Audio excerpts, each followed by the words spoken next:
Assalamu alaikum, welcome back to Pakistan Defense Analysis. So a couple of days ago there was a discussion जो कि social media पे हो रही थी, जिसमें JF-17 थंडर और हॉल तेजस के बारे में डिस्कस किया जा रहा था कि कैसे एक टाइम पे शायद इन दोनों प्लेटफॉर्म्स के अंदर एक ही इंजन का इस्तेमाल किया जा सकता था। Now that got me thinking कि क्या ऐसी और टेक्नोलॉजीज भी हो सकती हैं जो कि इन दोनों प्लेटफॉर्म के दरमियान में शेयर की गई हों, and you will be interested to know कि ऐसी कई टेक्नोलॉजीज हैं जो कि इन दोनों के दरमियान, ऑल्दो सेम टेक्नोलॉजी तो आप नहीं कह सकते, लेकिन सेम सोर्स से डिराइव्ड है या उनका कनेक्शन जो है आपस में बनाया जा सकता है। So I thought this would be an interesting discussion, let's just talk about it. So शुरू हम ऑब्वियसली जो है इसके इंजन के बारे में ही बात करते हैं। JF-17 थंडर और हॉल तेजस के अंदर जो है एक ही इंजन का एक टाइम पे इस्तेमाल किया जा सकता था।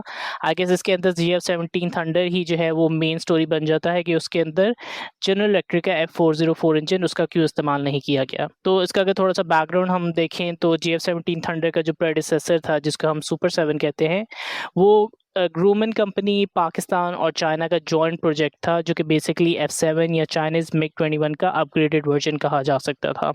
और उस टाइम पे ग्रूमन की जानिब से स्पेसिफिकली जनरल इलेक्ट्रिक का F404 इंजन जो है प्रपोज किया गया था इस प्रोग्राम के लिए, वही F404 जो आज तेजस MK1 के अंदर इस्तेमाल किया जा रहा है।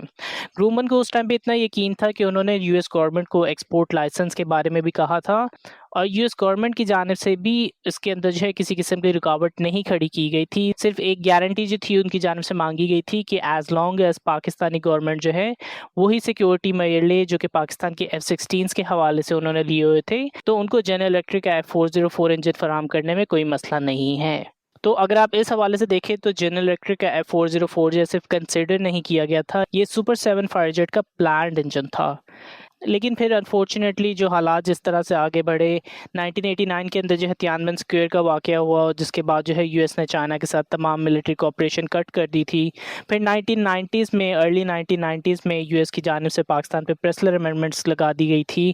तो इन तमाम चीज़ों की वजह से जो है F401 की अवेलेबिलिटी वो एक तरह से ख़त्म हो गई थी। उसके बाद फिर लेटर ऑन जब पाकिस्तान और चाइना ने खुद डिसाइड किया कि वो दोनों मिलके एक फायर जेट को तैयार करेंगे, जिसका नाम FC-1 शाओलोंग या JF-17 थंडर रखा गया, तो उसके अंदर फिर F404 का मिलना भी पॉसिबल नहीं रहा था।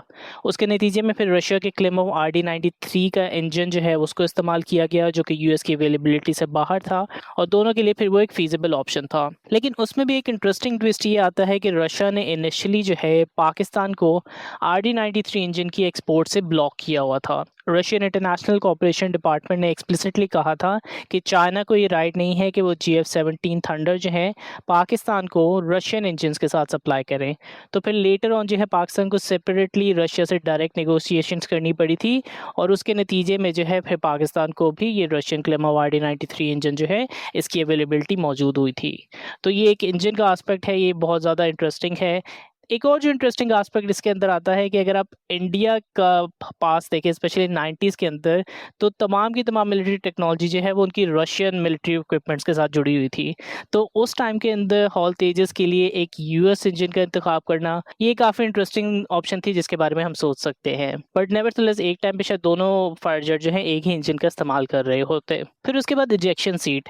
अब इजेक्शन सीट के हवाले से ये सर्टेनली कहा जा सकता है कि ये कोई JF-17 थंडर की कोई ख़ास नीड्स के हवाले से या हॉल तेजस की ख़ास नीड्स के हवाले से नहीं पिक किया गया था। ये मार्टिन बेकर की प्रोग्रेस कह सकते हैं कि वो इतनी मैच्योर कंपनी बन चुकी है कि majority of the high and platforms उन तमाम के अंदर जो है इजेक्शन सीट्स मार्टिन बेकर की इस्तेमाल की जाती हैं। JF-17 थंडर के अंदर जो है MK16 इजेक्शन सीट का इस्तेमाल किया जाता है, जबकि तेजस MK1 के अंदर जो है IN-16B इजेक्शन सीट्स का इस्तेमाल किया जाता है। तो एक ऐसी मिलिट्री इक्विपमेंट जो कि बहुत ही रिस्पेक्टफुली कंसिडर की जाती है, उसको तमाम हायर एंड की टेक्नोलॉजीज़ के अंदर भी इस्तेमाल किया जाता है, बहुत से हायर एंड फायर जेट्स के अंदर भी इस्तेमाल किया जाता है। This is not a big surprise कि मार्टिन बेकर की इजेक्शन सीट्स जो हैं वो दोनों JF-17 थंडर और हॉल तेजस के अंदर इस्तेमाल की जाती हैं। फिर थर्डली जो है इंटरेस्टिंगली रेडार की डेवलपमेंट है।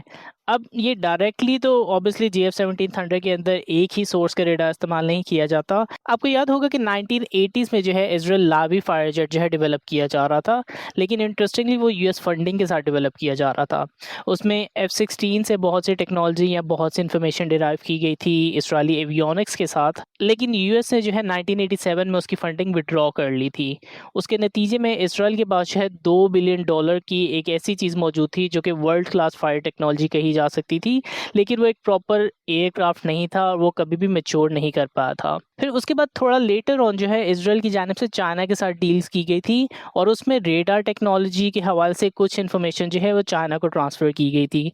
इसके अंदर जो है इजराइल का radar Elta ELM 2035 radar technology वो J8 और J10 फाइटर जेट्स के अंदर इस्तेमाल किए गए थे और इस चीज़ की कंफर्मेशन जो है इंटरनेट पे मौजूद है। उसके अलावा पाइथन 3 मिसाइल की टेक्नोलॉजी जो है चाइना को लाइसेंस हुई थी, जो कि फ्यूचर में जाके आप इसको कह सकते हैं कि चाइना का जो PL8 मिसाइल था वो पाइथन 3 मिसाइल से डिराइव कहा जा सकता है।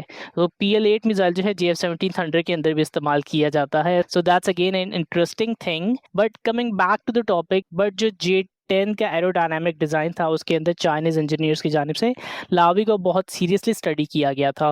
इनफैक्ट इस हवाले से एक पिक्चर भी पब्लिक है जिसके अंदर आप देख सकते हैं सन वेकोंग, जो कि चाइना के लीड डिज़ाइनर थे J10 फाइटर जेट के हवाले से, उनको इजरायली लावी के साथ भी देखा जा सकता है। तो अब ये JF-17 थंडर के साथ कैसे कनेक्ट होता है?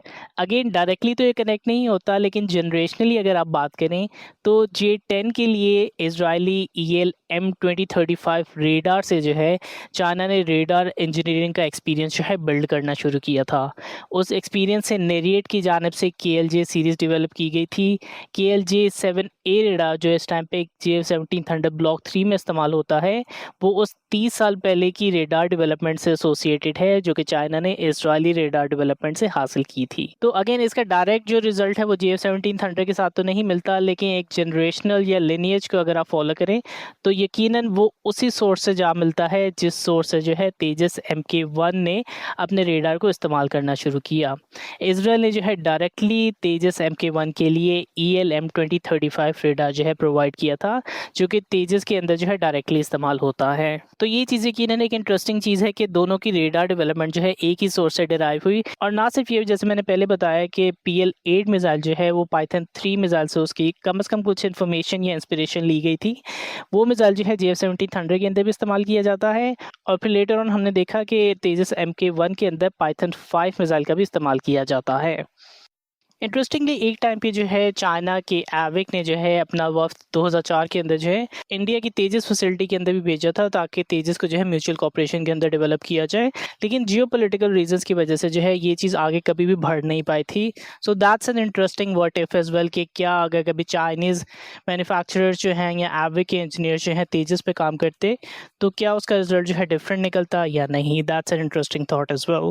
बट बहरहाल ये माजी की चीज़ें थी। ऑब्वियसली वक्त के साथ जो है बहुत सी चीज़ें नई भी डेवलप हुई हैं। JF-17 थंडर के अंदर जो है KLJ-7A एसा रेडार का इस्तेमाल किया जाता है। गैलियम नाइट्राइड टेक्नोलॉजी एक कम्प्लीटली नई क्लास का रेडार जो है JF-17 थंडर की जानिब से इस्तेमाल किया जाता है। ऑब्वियसली तेजस के लिए भी जो है एसा रेडार डेवलप हो रहा है। उत्तम एसा रेडार जो है उनकी जानिब से डेवलप किया जा रहा है। फिर उसके अलावा जो है मिसाइल्स की टेक्नोलॉजी जो है वो इतनी मेच्योर हो चुकी है कि अब PL8 मिसाइल जो है उसकी शायद उस तरह से सिग्निफिकेंस नहीं रही है। Yes, may be Python 5 missile जो है वो अभी भी सिग्निफिकेंट है, बट PL8 जैसा मिसाइल जो है अब शायद इतना सिग्निफिकेंट चाइनीज़ एविएशन इंडस्ट्री के अंदर नहीं रहा है। लेकिन एक चीज़ जो अभी भी शायद बहुत ज़्यादा इफेक्ट करती है इस तमाम चीज़ को, वो इंजन की डेवलपमेंट है। और आप देख सकते हैं कि तेजस MK1 को इंजन के मसाइल की वजह से कितनी ज़्यादा रिस्ट्रिक्शंस, कितने ज़्यादा मसाइल फेस करने पड़ रहे हैं और उनकी इंडिजिनस इंजन डेवलपमेंट जो है वो भी उस तरह से नहीं प्रोग्रेस कर पाई है। पाकिस्तान के लिए ऑब्वियसली रशियन क्लेमोव RD-93 इंजन जो है वो बहुत बेहतर साबित हुआ। Over the passage of time Pakistan के इंजीनियर्स ने इस पर काम करके जो है इसको मज़ीद इम्प्रूव किया। There is no doubt about the fact कि पाकिस्तान इंजीनियर्स के पास क्लेमोव RD-93 इंजन के हवाले से एक्सपर्टीज़ मौजूद है। इनफैक्ट मिराज के इंजन के हवाले से भी पाकिस्तानी इंजीनियर्स के पास एक्सपर्टीज़ मौजूद है। That is wise the case कि पाकिस्तानी इंजीनियर्स को अपने इंडिजिनस इंजन की डेवलपमेंट के हवाले से भी किसी किस्म का काम करना चाहिए।